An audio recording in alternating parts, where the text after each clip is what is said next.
جبرائیل انیس جو پیغمبر کی عیادت اور مزاج پرسی کے لیے تشریف لا رہے آ رہے، جبرائیل سے یہ سوال کیا کہ اے جبرائیل، میرے بعد وحی کا سلسلہ منقطع ہو رہا تو تمہارا اس دنیا میں آنا جانا بھی بند ہو جائے گا۔ تو اللہ کے رسول، آپ کے اہل بیت سے ملاقات کے علاوہ اس دنیا میں اب میرا کوئی کام باقی نہیں رہے، لیکن اللہ قیامت سے پہلے مجھے 10 مرتبہ اس دنیا میں ایک ذمہ داری دے کے بھیجے، اور وہ ذمہ داری اب تک کی ذمہ داریوں کی بالکل الٹی ذمہ داری۔ یہ جملہ میرا، جبرائیل نے کہا کہ آپ کے بعد 10 مرتبہ پروردگار مجھے اور بھیجے گا قیامت سے پہلے۔ یہاں قیامت سے مراد وہ والی قیامت نہیں ہے جو حضرت اسرافیل کے سور کے نتیجے میں ہو، یہاں قیامت سے مراد قیامت صغریٰ جو ہمارے امام کے ظہور کے ساتھ شروع ہو، یعنی ظہور امام تک 10 مرتبہ مجھے اور بھیجا جائے گا۔ اور یہ جو 10 مرتبہ جبرائیل آئیں تو الٹا فریضہ انجام دیں، الٹا وحی مانا کہ اب تک جبرائیل آتے تھے تو آسمان سے زمین کی جانب کچھ لے کے آتے، وحی ربانی ہے قرآن کی آیتیں، اور یہ تو 10 مرتبہ آئیں گے تو آسمان سے خالی ہاتھ آئیں گے، زمین سے اپنے ہاتھوں کو بھر کے لے کے جائیں گے۔ اس مرتبہ لے کے آتے تھے، خالی جاتے تھے، اب 10 مرتبہ جو بعد پیغمبر وہاں سے خالی ہاتھ آئیں گے اور یہاں سے کچھ لے کے جائیں گے، مگر کیا لے کے جائیں گے؟ پیغمبر نے کہا جبرائیل بتاؤ، جبرائیل نے کہا اللہ کے رسول، آپ کے بعد 1 مرتبہ تو مجھے اس دنیا میں اس لیے آنا پڑے گا کہ اس دنیا سے میں برکت کو اٹھا کے لے جاؤں گا۔ برکت، برکت، آج آپ دیکھیے مقدار کے اعتبار سے ہر آدمی کے پاس پیسہ بڑھ گیا، لیکن برکت کے اعتبار سے دیکھیے تو ہر آدمی کہتا وہ 20 سال کا پہلے کا زمانہ بہتر، وہ 40 سال پہلے کا زمانہ اچھا، وہ 100 سال پہلے کا زمانہ برکت والا۔ اب میں برکت کی تشریح کروں، 1 گھنٹہ اس میں نکل جائے گا۔ یہ حدیث ایک ایسی حدیث کہ جس کا ہر فقرہ تشریح طلب ہے، لیکن میرا موضوع اتنا بڑا کہ میں تشریح میں نہیں جا رہا، اور ضرورت ہے صاحبان ایمان اور بافہم مومنین کا مجمع، لیکن روایت بہرحال مکمل تو کرنا، اس کے بعد ایک بار پھر آؤ۔ اچھا آپ یہ ترتیب بھی دیکھتے جائیں اور حالات دنیا پہ نگاہ بھی ڈالتے جائیں، کیا واقعا یہی ترتیب نہیں چل رہی؟ کہا میں دوبارہ آؤں، اور اب جو آؤں گا تو خدا کی رحمت کو اس دنیا سے اٹھا کے لے جاؤں گا۔ دنیا والے پریشان، صاحبان ایمان فکر مند، رحمت خدا کی دعا کرتے ہوئے رحمت کہیں نہیں مل رہی، رحمت کہیں نظر نہیں آ رہی۔ اے اللہ کے رسول، اور پھر میں تیسری مرتبہ آؤں گا اور اس دنیا کی عورتوں سے حیا کو لے کے چلا جاؤں، شرم و حیا تو کہیں وجود نہیں رہے، شرم و حیا نظر نہیں آئے گی، حیا کو لے کے جاؤں۔ اور اللہ کے رسول دیکھیے اگر حیا چلی جائے مگر اس کے بعد والی چیز باقی ہو تب بھی دنیا سمجھ سکتی، مگر جبرائیل اس کے بعد جب چوتھی چیز لینے آ رہے تو مسئلہ بالکل ہی ختم ہو گیا۔ کہا اللہ کے رسول اور اس کے بعد میں چوتھی مرتبہ آؤں گا اور نوجوانوں کے دلوں سے غیرت کو لے کے چلا جاؤں گا۔ اگر عورتوں سے حیا ختم ہو گئی لیکن مردوں میں ابھی غیرت موجود ہے، پھر بھی معاشرہ گمراہ ہونے سے اور بگڑنے سے بچ سکتا، مگر پہلے ان کی حیا گئی، اس کے بعد ان مردوں سے غیرت کو لے کے گیا۔ اور اللہ کے رسول اس کے بعد میں سلاطین زمانہ سے، میں حکمرانان وقت کے حکمرانوں سے عدل اور انصاف کا جذبہ لے کے جاؤں گا، اور چھٹی مرتبہ آؤں گا صاحبان صدق کا صدق لے کے جاؤں گا، 7ویں مرتبہ آؤں گا صاحبان دولت سے سخاوت کا جذبہ لے کے جاؤں گا، 8ویں مرتبہ آؤں گا اور غربا اور فقراء سے صبر کا جذبہ لے کے جاؤں گا۔ اب اس کے بعد آخری 2 چیزیں، 9ویں چیز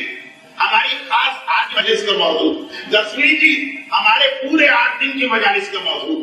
اور خود یہ 9ویں چیز ہمیں یہ بتا رہی ہے کہ 10ویں چیز کتنی قریب آ گئی۔ دیکھیے اگر 10ویں چیز ہمارا اصل مسئلہ اور پتا چلا کہ ابھی دوسری چیز چل رہی، ایک اطمینان ہوتا ہے نا کہ 2 اور 10 میں خاصا فاصلہ، ابھی ہمارے پاس بچنے کا اور آرام سے بیٹھنے کا وقت ہے۔ اگر ہمیں بتایا گیا کہ تمہارا اصل مسئلہ 10ویں چیز ہے اور ہم نے دیکھا تو پتا چلا چھٹا زمانہ چل رہا، ہم نے کہا ابھی تو بہت ہوا، لیکن اب آئیے 9ویں چیز دیکھیے، اور پھر یہ دیکھیے کہ جب 9ویں چیز سامنے آ گئی تو اس کے فوراً بعد تو 10ویں چیز کو آنا۔ فرمایا جبرائیل پیغمبر اسلام کے سامنے اپنے نوے سفر کو بیان کیا اور کہا اللہ کے رسول اس کے بعد میں نویں مرتبہ اس دنیا میں آؤں گا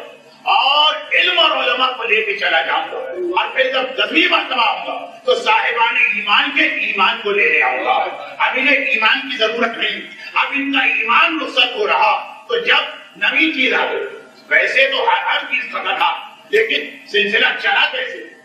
دنیاوی چیزوں سے آخر منزل آ گئی ایمانی اور روحانی چیزوں پر۔ پہلے برکت کے بغیر پھر بھی آدمی رہ سکتا، رحمتیں بڑھ جاتی، لیکن یہ سلسلہ بڑھتے بڑھتے علم تک پہنچا اور آخر میں ایمان۔ جبرائیل کا یہ ٹکرا کیا قیامت صغریٰ یعنی ظہور ایمان سے پہلے جو آخری مرتبہ میں ہوگا تو صاحبان ایمان کا ایمان لینے آؤں گا، یہ خاص میں مومنوں کے لیے آ رہا ہوں۔ یہاں پہ ایک سوال ہو سکتا ہے، گرچہ اس مجمع سے مجھے توقع نہیں کہ وہ ایسا سوال کرے، لیکن بعض اوقات بات پھیل جاتی ہے۔ کہا کہ جب جبرائیل یہ چیزیں لے کے آئیں گے تو اس میں ہمارا کیا قصور؟ جبرائیل ہمارا ایمان لے کے جا رہے ہیں، ہم تو اپنا ایمان نہیں لے رہے۔ حدیث کو سمجھانے کا موقع نہیں، لیکن بہت ہی مختصر ایک جملہ جو وضاحت بھی ہے علماء کی طرف سے معصوم کی احادیث کی روشنی، وہ یہ کہ جبرائیل کو تو اس لیے بھیجا جا رہا کہ ہم نے یہ چیزیں اٹھا کے ایک طرح سے کوڑے کے ڈھیر میں پھینک دی۔ پروردگار نے کہا جبرائیل یہ لوگ قدر نہیں کر رہے ہیں، جاؤ اور اسے لے کے آؤ۔ مثلا آپ کی نگاہ کے سامنے نعوذ باللہ من ذالک مثال دے رہا ہوں، ولا یناقش فی المثال۔ آپ کی نگاہ کے سامنے قرآن کا ایک پارہ کسی ایسی جگہ پڑا ہے کہ جہاں سبب توہین بن رہا،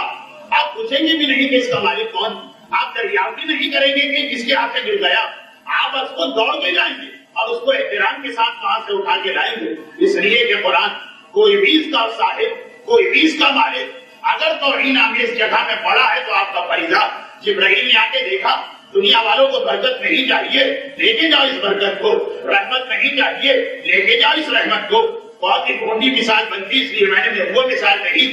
کہ اگر نوزائیدہ بچہ کہیں پہ پڑا ہوا ملا، ہم ایک مرتبہ اٹھا کے لے آتے کہ والدین اگر اس کا خیال نہیں کر رہے، ہم پر واجب ہے اس کا ادا کرنا۔ بس جبرائیل اس لیے یہ چیزیں لے کے نہیں جائیں گے کہ ہم روکنا چاہتے ہیں، وہ ہم سے چھین کے لے جا رہے ہیں۔ جبرائیل اس لیے یہ چیزیں لے کے جائیں گے کہ صاحبان ایمان نے اسے اٹھا کے کوڑے کے ڈھیر پہ ڈال دیا۔ چنانچہ جب وہ کیفیت ہو جائے کہ مومن اپنے ایمان سے بھی تنگ آ جائے، مومن اپنے ایمان سے بھی پریشان ہو جائے، مومن کو اپنا ایمان بھی نہیں چاہیے، وہ گھبرا کے کہے کہ ایمان بھی میرے لیے مصیبت بن گیا، اب وہ وقت آئے گا کہ جبرائیل کہیں گے تمہیں نہیں چاہیے تو لاؤ مجھے دے دو، میری نگاہ میں یہ قیمتی ہے، میں لے جا کے اس حفاظت سے رکھوں۔ لیکن ایمان، اور جیسا کہ اس حدیث میں آیا، اجتماعی انفرادی ایمان کو ہر دور میں لوگ کھوتے رہے۔ جبرائیل کا آخری دور جب اجتماعی طور پر صاحبان ایمان نے فیصلہ کر لیا کہ ان کو ایمان کی ضرورت نہیں، اتنا کھل کر کہے گا کوئی نہیں، لیکن انداز سے پتا چل جاتا، طریقوں سے پتا چل جاتا۔ ہر آدمی شکایت کرتا نظر آئے کہ یہ کیا دین ہے، نہ ہمیں کھانے دیتا ہے، نہ ہمیں آرام کرنے دیتا ہے، نہ ہمیں عیش کی زندگی گزارنے دیتا ہے، نہ ہمیں دنیا کے مزے لینے دیتا ہے۔ ہر طرف سے ایک ہی شکوہ ہو، ہر طرف سے ایک ہی شکایت ہو، ہر مسئلہ شریف میں یہی ایک ہی اعتراض ہو، تو جبرائیل تمہیں نہیں چاہیے، ہمیں دے دو، ہم محتاج، ہم لے جا کے اس کو رکھتے ہیں۔ یہ کب ہوگا؟ کہا کہ جب دنیا سے علم اور علماء اٹھنے لگے۔ ہماری شرعی زندگی گزشتہ 10 سال بڑے خطرناک گزرے، بڑے عجیب گزرے۔ میں اکثر یہ جملہ کہہ چکا، آج ایک ایسی مجلس بن گئی جس کو دہرانا پڑ رہا، اور اس سے پہلے یہ عرض کر دوں کہ اس نقطے پر وہی توجہ دے گا جو جاگ رہا، جو سو رہا اسے پتا بھی نہ چلے گا۔ المواعظ العددیہ معصوم کے حوالے سے ان کے جد پیغمبر اسلام یعنی سرکار ختم مرتبہ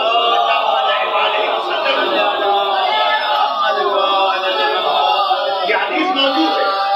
حدیث موجود ان للجسم ستۃ احوال، جس میں انسانی کے 6 حالتیں، الموت والحیات والصحت والمرض والنوم والجسد، جس میں انسانی کبھی مردہ ہے کبھی زندہ،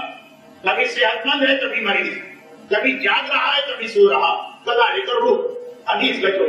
یہی روح ہے انسانی کی بھی حالت ہوتی ہے، کبھی روح زندہ ہوتی ہے کبھی مردہ ہوتی ہے۔ کبھی مریض ہوتی ہے، کبھی صحت مند ہوتی، کبھی سو رہی ہوتی ہے، کبھی جاگ رہی ہوتی، اور معصوم نے بتا دی، وضاحت بھی کر فرمایا وَحَيَاتُهَا الْعِلْمُ وَمَوْتُهَا الْجَهْلُ، علم روح کی زندگی۔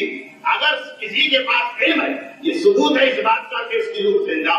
اور اگر کوئی جاہل ہے تو یہ دلیل ہے اس بات کی کہ روح مر چکی ہے۔ اس کو میرے مولا نے ایک عجیب لفظ سے بیان کیا، کل میت بین الاحیاء، ایسا آدمی مانند ہے اس میت کے جو لوگوں کے درمیان چل رہی چلتا پھرتا لاشا۔ آخری اور آخری مجلس میں یہ ہمارا موضوع بننے والا۔ فرمایا والصحت والیقین والمرض والشک، اور روح اگر یقین کے عالم میں ہے یہ دلیل ہے اس بات کی کہ صحت مند روح، اور اگر روح شک کے عالم میں زندگی گزار رہی تو یہ دلیل ہے کہ مریض روح۔ ہم میں سے بہت سے مومن، ہم میں سے بہت سے باعمل مومن، ہم میں سے بہت سے پریکٹسنگ مومن، لیکن عمل ہو رہا ہے شک کے عالم، عمل ہو رہا ہے دل کو اطمینان قلبی حاصل نہیں۔ فرمایا کہ دلیل ہے کہ ابھی تمہاری روح مریض ہے، لیکن یہ میرا موضوع نہیں، آخری تو چیز ہے۔ فرمایا وَنَوْمُهَا الْغَفْلَةُ وَيَقْظَتُهَا الْعِلْمُ، اور غافل ہونا، روح کا غافل ہونا یہ اس کی نیند ہے، اور روح کا ہوشیار ہونا اور مسلسل اپنے آپ کو چیک کرتے رہنا یہ اس کی بیداری۔ ہماری دوسری مجلس شیطان مار کھا گیا غفلت کی وجہ سے، مومن کو ہر وقت ہوشیار رہنا، اپنے بارے میں سوچنا۔ پیغمبر حقیقت بتا دو کہ تمہاری روح سو رہی ہے اگر وہ غافل، اور اگر وہ ہوشیار یعنی اپنے بارے میں ہوشیار چیک کر رہی ہے اپنے آپ کو، اس کا مطلب ہے کہ بیدار۔ ایک بات گزشتہ 11 سال ہماری قوم کے دیکھ لی کیسی اچھی۔ 1989 بچے کہتے ہیں کہ اگر ذرا انگریزی میں بھی پڑھ دیا کرے، نواسی وواسی ہماری سمجھ میں نہیں آتا۔ چلیے 89 مراجع کی تاریخ کی ایک عظیم شخصیت حضرت امام خمینی رضوان اللہ علیہ کا انتقال ہوا، اور یہی ماہ جون اس مہینے کی 4 تاریخ، چنانچہ ابھی آپ نے برسی بھی منائی۔ 1990 ایک اور عظیم مرجع سرکار آیت اللہ عظمہ آقا شہاب الدین مرشی کا انتقال ہوا۔ 1991 ایک اور عظیم مرجع آیت اللہ محسن الحکیم کے ولد اکبر، جن کے بارے میں تقریباً طے تھا کہ مرجعیت ان کے پاس آئی، اور انہوں نے خود منع کر دیا کہ جب تک کہ آیت اللہ کوئی ایسا عظیم مرجع زندہ میرے لیے اپنی تقریر کروانا جائز نہیں۔ 1991 سرکار آیت اللہ عظمہ آغا سید یوسف الحکیم، 1992 اور یہی ماہ سفر کا مہینہ تھا 1992 آیت اللہ عظمہ آغا خود، جن کا تذکرہ کسی اور حوالے سے کل ہو گیا۔ 1993 آیت اللہ عظمہ آغا گلپاہگان، 1994 آیت اللہ عظمہ آغا عبدالعلی سبزواری، 1995 آیت اللہ عظمہ آغا اراکی، 1996 آیت اللہ عظمہ آغا سید قاسم تبریزی، جو نام بھی ہمارے یہاں نہیں پہنچا، اور جن کے بارے میں ایک جملہ کہا جاتا کہ یہ اتنے عظیم مرجع کہ آیت اللہ کوئی کے شاگردوں میں پہلے بیچ میں تھے، مگر ایسے شاگرد تھے کہ بعض اوقات آیت اللہ کوئی ان سے استفادہ علمی کیا کرتے۔ 1996 آیت اللہ عظمہ آغا سید قاسم تبریزی، 1997 آیت اللہ عظمہ آغا سید محمد روحانی، اور 1998 کا یہ منحوس سال آیت اللہ عظمہ آغا مرزا علی اقرابی۔ دیکھیے مسلسل سلسلہ چل رہا اس مجمع میں، مجھے ایسے چہرے نظر آ رہے جو کہیں گے کہ مولانا یہ والا نقطہ تو ہم نے اس سے پہلے بھی ایک درس میں سنا، اس وقت فہرست 1995 تک کی، کسی نے اس کے بعد سنا ہوگا فہرست 1996 تک کی۔ میں تو یہ بتا رہا ہوں کہ یہ ہو کیا رہا، پوری تاریخ تشیع کو میں نے چھان مارا آج سے 3-4 سال پہلے، اس وقت بھی ہمیں کبھی ایسے 10-11 سال نہ ملے کہ ہر سال اتنے بڑے مرجع اور نائب امام کے انتقال کی خبر لے کے آیا۔ یہ سلسلہ مسلسل چل رہا۔ 1989 ماہ جون کی 4 تاریخ آیت اللہ عظمہ آغا امام روح اللہ الموسوی الخمینی کے انتقال سے لے کر یہ شب جمعہ 19 جون آیت اللہ مرزا علی اقرابی کی شہادت پر ہر سال یہ ایسی خبر آ رہی کہ کیا ابھی بھی ہمارے کان کھڑے نہیں، کیا ابھی بھی ہم سوچنے پہ مجبور نہیں؟ پیغمبر فرماتے کہ اگر غافل بیٹھے ہو کہ دلیل ہے اس بات کی کہ تمہاری روح اس وقت نیند کے عالم میں، اور اسی نیند کے عالم میں ایسا نہ ہو کہ یہ اتنی ساری اموات عام مومنین کی نہیں، مراجع کی اموات کے بارے میں اکثر ایک جملہ کہتا ہوں، بڑی بھونڈی بات بن جاتی ہے، وہ یہ کہ دیکھیے اگر کبھی ایسا ہو کہ ایک ہوائی جہاز میں کئی مراجع جا رہے ہیں اور پلین کریش ہو جائے، 10 مراجع خدا نہ کرے ایک وقت میں انتقال کر دیں، ایسے واقعات تاریخ تشیع میں ہیں کہ ایک موقع پہ کئی شہادتیں، بعد میں 10 سال کے بعد ایک مرجع کے انتقال کی خبر آئی، یہ تو ایک فطری چیز، مگر اس انداز کا طریقہ کار کہ ایسا لگے جیسے پروردگار تعالیٰ ہم کو جھنجھوڑ کے دیکھتا، پھر دیکھتا ہے کہ ہم سو رہے، تھوڑی دیر کے بعد پھر جھنجھوڑ آ جاتا، پھر دیکھتا ہے کہ ہم سو رہے، 11 سال وقفے میں اکثر یہاں پہ ایک جملہ اور کہتا ہوں، ہمارے سامنے ماں سبق کے انبیاء، ماں قبل کے انبیاء، یہ تاریخیں ماہ سفر سردار انبیاء کی تاریخیں ہیں، تو اس حوالے سے وہ تمام انبیاء جو پیغمبر سے پہلے گزرے ان کی تاریخ میں ہمیں 2 عجیب واقعات ملتے ہیں۔ چند منٹ کی معذرت ان مومنین کرام سے جنہوں نے اس حوالے سے میرے درس سنے، کیا کر ہر سال ایک خبر آتی ہے اور مجھے یہ بات یاد دلانا پڑتی ہے، ماقبل کے انبیاء کی تاریخوں ہمیں 2 واقعات ملے، ایک نبی کے قوم پہ عذاب آئے، دوسرے نبی کے قوم پر بھی عذاب آئے۔ پہلا عذاب بھی ایسا تھا کہ ساری قوم کا نام و نشان مٹنا، دوسرا عذاب بھی ایسا تھا کہ ساری قوم کا نام و نشان مٹنا ہے۔ پہلا عذاب آیا اور آ گیا، اور دوسرا عذاب آیا اور سروں کو چھوتا ہوا واپس چلا گیا۔ فرق کیا رہا دونوں؟ خدا عادل، خدا کیا بادشاہوں کا نظام نہیں چلتا کہ کسی سے خوش ہوئے تو سب کچھ اس کو دے، ناراض ہوئے تو سن بچہ کو لوگ میں پلا دی، ہر چیز اصول کے تحت ہوتی ہے خدا کے یہاں۔ قوم نوح کو پر عذاب آئے، تندور میں سے پانی نکلنا شروع ہوا، آسمان سے بارش۔ قوم یونس پر عذاب آئے، سارے آسمان پر سیاہ بادل چھا گئے، اور بالکل قوم نوح کا نقشہ سامنے آ گیا۔ مگر قوم یونس کا عذاب آ چکا، سروں پر پہنچا اور چھوتا ہوا واپس جا رہا۔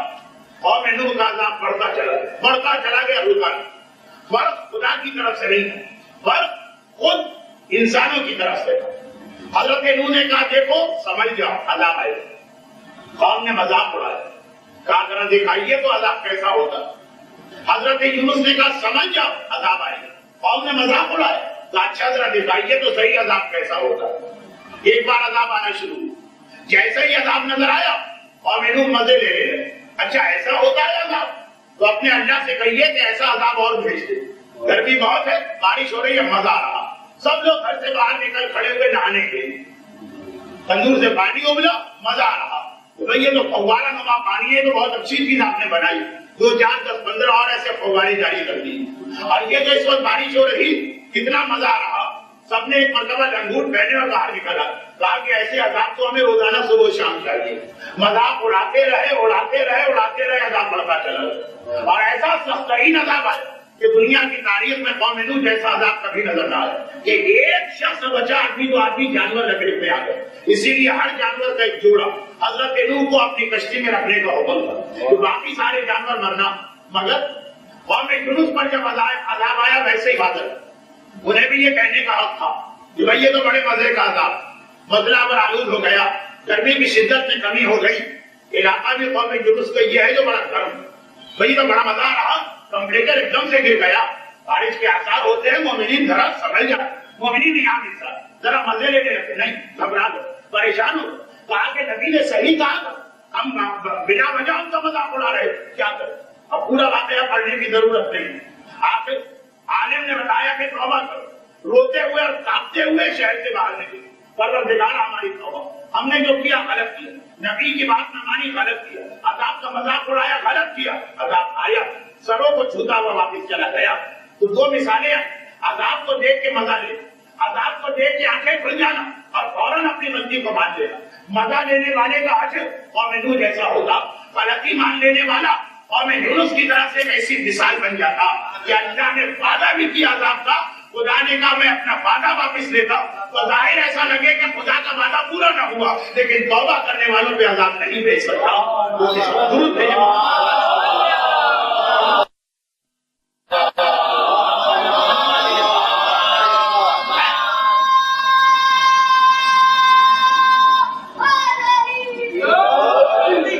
ہیں 2 مثالیں ہمارے ساتھ، اور انہی انبیاء جن کا ذکر آیا ہے فقط ایک اعتبار سے آیا ہے، قرآن تاریخ کی کتاب نہیں، لوگوں کو ورلڈ ہسٹری نہیں پڑھا رہا ہے قرآن ہے فاقبے کو یا اولل ابصار، اے صاحبان بصیرت عبرت پکڑو، عبرت کی کتاب ہے۔ تو دونوں واقعات قرآن نے بتایا اور ان دونوں کو ملانے والی ایک آیت آ گئی، دونوں واقعات کو ملانے والی ایک آیت آ گئی، سنستدرجہم من حیث لا یعلمون۔ کیا آیت آ گئی جو بتا رہی ہے خدا کے یہاں عذاب کا طریقہ کیا؟ کہا ہم عذاب اچانک نہیں لاتے، ہم عذاب یکایک نہیں لاتے، لیکن ہمارے یہاں اصول دین میں ہے خدا عادل۔ یہ عادل جو ہے نا اس وضاحت میں یہ چیز تھی، خدا عذاب اچانک نہیں لاتا، آہستہ آہستہ۔ خدا کو اپنے بنائے ہوئے بندوں ختم کرنے میں مزہ نہیں آتا، اصلاح کرنا چاہتا ہے، ہلکا سا عذاب۔ اب سمجھ جاؤ، ذرا عذاب کی شدت بڑھا دی، اب سمجھ جاؤ۔ سنستدرجہم، عربی میں ایک لفظ ہے سینے اور سیڑھی کے لیے درجہ، اردو میں بھی درجہ استعمال ہوتا ہے۔ سنستدرجہم، درجہ درجہ کر کے ہم عذاب دیتے، لیکن دیتے اس طرح ہے کہ ان کو اندازہ بھی نہیں ہوتا۔ فقط جس کی آنکھیں کھلی، جس کی روح بیدار، جس نے غفلت کے پردے ہٹا دیے، ہمارے سامنے ایک اس انداز کا عذاب آ رہا کہ پوری 1200 سالہ تاریخ غیبت میں مراجع کرام کے اس طرح سے انتقال کی خبر نہیں آئی۔ کہیں ایسا تو نہیں کہ جبرائیل کا یہ نواں وزٹ ہو رہا،